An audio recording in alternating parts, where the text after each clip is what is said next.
आज हम बात करेंगे वाइटनिंग ड्रिप्स और वाइटनिंग इंजेक्शंस के बारे में। वाइटनिंग ड्रिप्स की जब बात आती है तो ग्लूटाथायोन का लाजमी जिक्र आता है, इसलिए ये जानना ज़रूरी है कि ग्लूटाथायोन होता क्या है और इन वाइटनिंग ड्रिप्स को हम ग्लूटाथायोन आईवी बूस्टर भी कहते हैं। ग्लूटाथायोन लिवर प्रोड्यूस करता है और ग्लूटाथायोन एक ऐसा सब्सटेंस है जो कि 3 अमीनो एसिड्स मिलके बनता है। 3 अमीनो एसिड में ग्लाइसिन, सिस्टीन और ग्लूटामिक एसिड है जो कि कंबाइन होकर एक चेन फॉर्म में ग्लूटाथायोन का स्ट्रक्चर बनाते हैं। ये बॉडी के डिफरेंट फंक्शंस पे वर्क करता है। स्किन की 3 लेयर्स होती हैं, एपिडर्मिस, डर्मिस और सबक्यूटेनियस। जो स्किन के सेल्स होते हैं उनको मेलानोसाइट्स कहते हैं। हमारी बॉडी का जो पिगमेंट होता है, स्किन का जो पिगमेंट होता है, कलर होता है, वो मेलानिन की वजह से प्रोमिनेंट होता है, पता चलता है। स्किन को आइडेंटिफाई मेलानिन की वजह से किया जाता है कि ये मीडियम स्किन टोन है या ये लाइट है या ये डार्क है। जिनका बहुत डार्क कलर होता है, मेलानिन उनकी बॉडी में ज़्यादा प्रोड्यूस होता है। जिनका बहुत लाइट होता है तो उनके मेलानिन की प्रोडक्शन कम होती है। तो यहीं पे ग्लूटाथायोन बेसिकली वर्क करता है एंटीऑक्सीडेंट के तौर पे, और बहुत सारी स्किन कंडीशंस होती हैं उस पर वर्क करता है। वाइटनिंग ड्रिप्स की फॉर्म में भी हम ले सकते हैं। वाइटनिंग ड्रिप्स की फॉर्म में उसकी बायो अवेलेबिलिटी 100% होती है और बॉडी में जाके all over the body work करता है, इम्यूनिटी को भी बूस्ट करता है। काफ़ी सारे पेशेंट्स इस ट्रीटमेंट की तरफ आना चाहते हैं, अपना कॉम्प्लेक्शन बेहतर करना चाहते हैं, अपनी स्किन को फ्रेश चाहते हैं, यूथफुल दिखाना चाहते हैं। तो वो लोग ये सोचते हैं, वो कॉन्शियस हो जाते हैं कि लेटर एज में इसके कोई साइड इफ़ेक्ट्स तो नहीं है।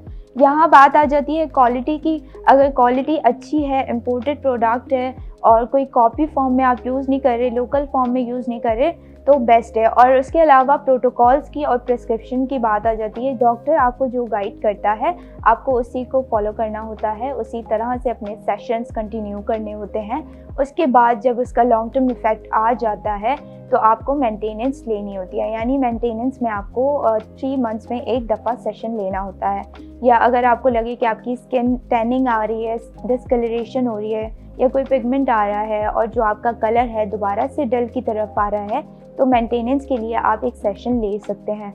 इससे ये होगा कि जो आपका कॉम्प्लेक्शन है उस और जो आपकी लाइटन अप हुई है स्किन, वो फेड आउट नहीं होगी और ना फ्लक्चुएशन आएगी और मेंटेन रहेगा रिजल्ट। वाइटनिंग ड्रिप्स के लिए जो एज मैटर करती है, 20+ इंडिविजुअल वाइटनिंग ड्रिप्स लगवा सकते हैं। इसके अलावा एजिंग फैक्टर यानी 50+ इंडिविजुअल्स भी लगवा सकते हैं। एंटी एजिंग को कम करने के लिए भी ये ड्रिप्स लगवा सकते हैं। इसके अलावा कैंसर पेशेंट्स भी ये ड्रिप्स लगवा सकते हैं। एंटी कैंसर सेल्स डेवलप होते हैं इनके थ्रू और आपका जो डिफेंस मैकेनिज्म है वो इम्प्रूव होता है और स्ट्रॉन्ग होता है। ग्लूटाथायोन वाइटनिंग ड्रिप्स स्किन की डिफरेंट कंडीशंस पे वर्क कर रही होती हैं।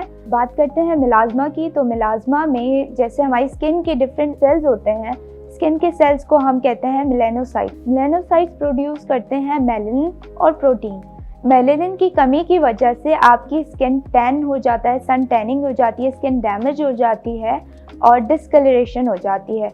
डिस्कलरेशन कन्वर्ट हो जाती है मिलाज़मा में और वो ज़्यादा डार्क पिगमेंट बन जाता है। तो ग्लूटाथायोन आईवी ड्रिप्स जो होती हैं उसको लाइटन अप करती हैं, उस पिगमेंट को रिड्यूस करती हैं और मिलाज़मा को रिड्यूस करती हैं। Glutathione whitening drips acne scars पे भी वर्क करती हैं, यानी अगर प्रीवियस आपको कोई हिस्ट्री रही है एक्टिव एक्नी की और एक्नी ब्रेकआउट्स हो गए हैं, तो जो स्किन पील हो रही होती है और जो स्कारिंग आ जाती है उसको भी ग्लूटाथायोन वाइटनिंग ड्रिप्स रिड्यूस करती है और स्कारिंग को फिल अप करती है, यानी कोलेजन को भी आपकी स्किन में बूस्टिंग देती है।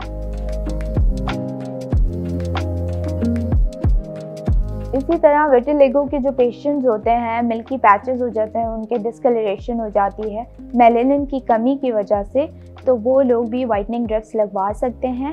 उनकी कंडीशन को मज़ीद वर्स्ट में नहीं जाने देती ये ड्रिप्स और आईवी बूस्टर प्रोवाइड करती हैं, यानी इम्यून सिस्टम को स्ट्रॉन्ग करती हैं।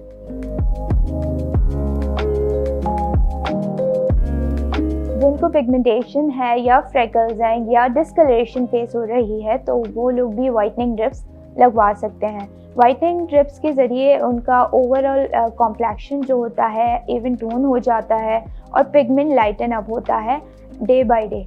सिर्फ सन एक्सपोजर की वजह से अगर ब्रेकआउट कॉज हुआ है या स्किन डैमेज हुई हुई है, उसके बाद आपके कोई पिगमेंट बन गया है, तो वो उसको रिड्यूस करने के लिए वाइटनिंग ड्रिप्स के आप सेशंस ले सकते हैं और ऑल ओवर द बॉडी ये वर्क करती हैं। ग्लूटाथियोन वाइटनिंग ड्रिप्स के डिफरेंट एडवांटेजेस हैं, लाइक कि आपकी कॉम्प्लेक्शन को भी बेहतर करता है, लाइटन अप करता है, ब्राइटन अप करता है कॉम्प्लेक्शन को। उसके अलावा डार्क स्पॉट्स जो हैं उसको फेड आउट करता है, इन्फ्लेमेशन को कंट्रोल करता है और आपकी बॉडी को अच्छे से डिटॉक्सिफाई करता है। इसी तरह अल्कोहल एडिक्टेड पेशेंट्स जो होते हैं उनको डॉक्टर रिकमेंड करते हैं उनकी बॉडी में जो टॉक्सिसिटी हो जाती है उसको रिड्यूस करने के लिए, ख़त्म करने के लिए और बॉडी को डिटॉक्सिफाई करने के लिए।